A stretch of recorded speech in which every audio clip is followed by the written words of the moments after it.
So good day everyone. I am here to report the kinds of categories.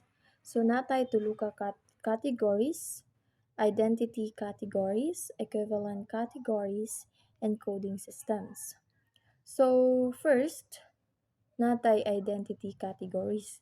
So categories include objects based on their attributes or features. So kani siya is these categories group things based on their shared features or traits. So for example, na siya toys. So na siya mga lain-lain nga daghan nga mga toys. So na siya mga car, mga truck, mga van, tapos siya doll nga na. So, di ba sila is lahi man sila nga mga kinds sa toys. So, siya, kintahay, nanghipo siya. Kitay nanghipo siya sa iyang mga toys. So, iya ba itong gi-categorize ang iyang mga toys? Like, kaning nga boxes is puro ra ni siya mga car. Then, kaning nga boxes is puro ra ni siya mga truck. Kani is puro ra ni mga doll. Kani is puro ra ni mga dragon nga mga toys. So, kanang wala niya gitapo-tapo bitaw ni naka-organize ang iyang mga toys.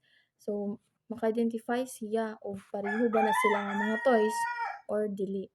So, na siya kanang kaila siya sa mga tagsa-tagsa nga mga toys. So, murag wala niya gi-mix ang mga toys, iyang gi-categorize. So, na siya mga categorize nga mga toys bitaw. Like wala niya gitapo-tapo, wala niya gi-mix.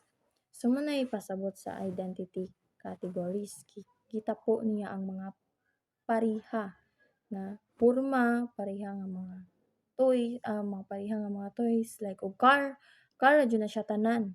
Ug kitay truck ra na siya tanan.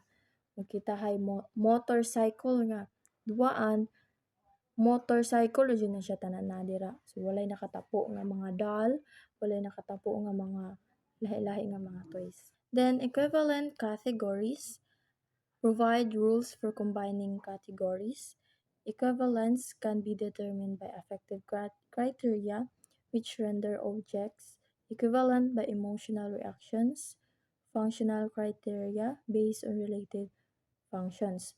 So, kani equivalent categories is these categories combine things that are considered the same even though they might look different.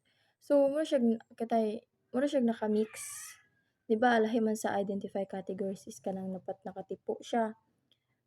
Kanang og kintahay og unsa na nga duaan mao ra na siya puro.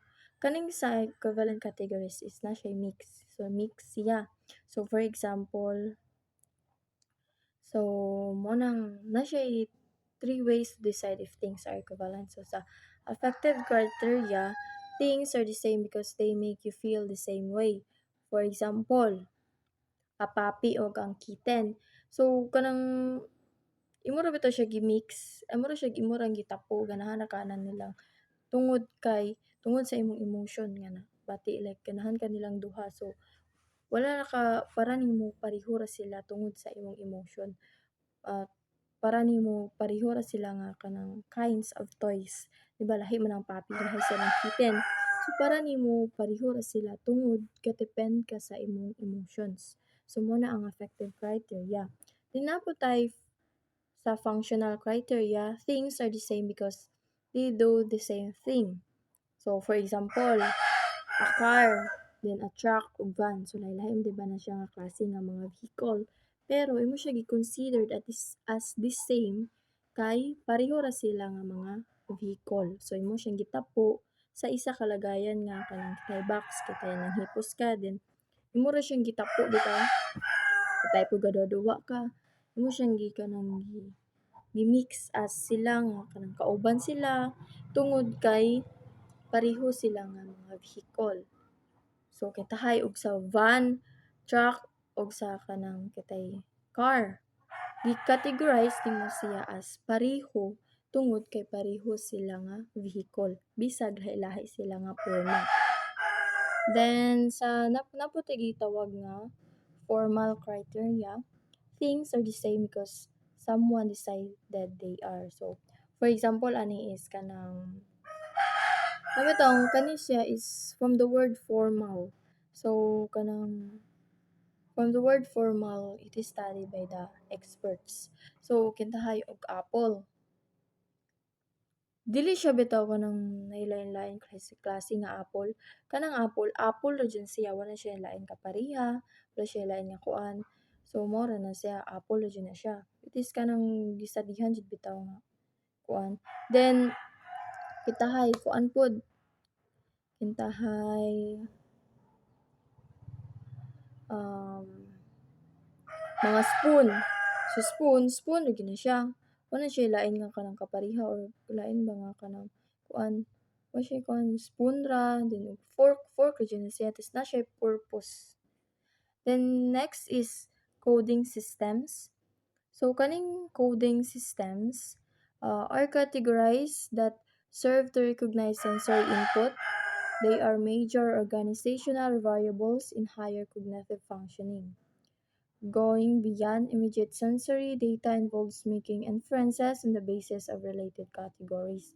So kani siya is from the word coding. So kani siya is these categories help us understand that we see and hear.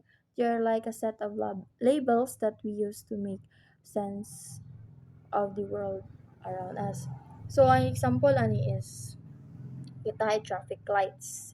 So kani siya is mura siya mga key points mo or mga ilhana nimo bitaw.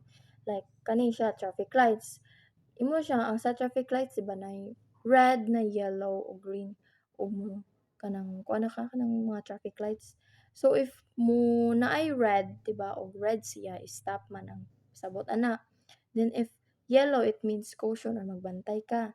Then sa green is go. So ngana ba kanang timailhan bitaw nga mao din na siya ang pasabot. Like og sa mga traffic lights kintahi og red siya ang pasabot day ana is stop. So mura kag timailhan or mga key points or mga ilhana nimo nga mao dinhi or mao dinhi pasabot ana nga butanga. So mura ra sad na og kanang magtuon bitaw ka. Mura na nang magtuon ka like magtuon ka nya sa isa ka kanang sentences, 'di ba naman yung uban jud na nga kanang sa isa ka sentences nakay bitaw ka ng keywords or ilhana nimo nga mao dinhi meaning ana ang imong gibasa nga kanang sentence.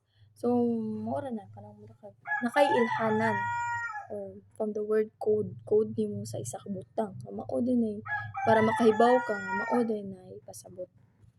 Then so mao to yung mga several kinds of categories. So the principles of Bronner launch the notion that people interpret the world mostly in terms of similarities and differences.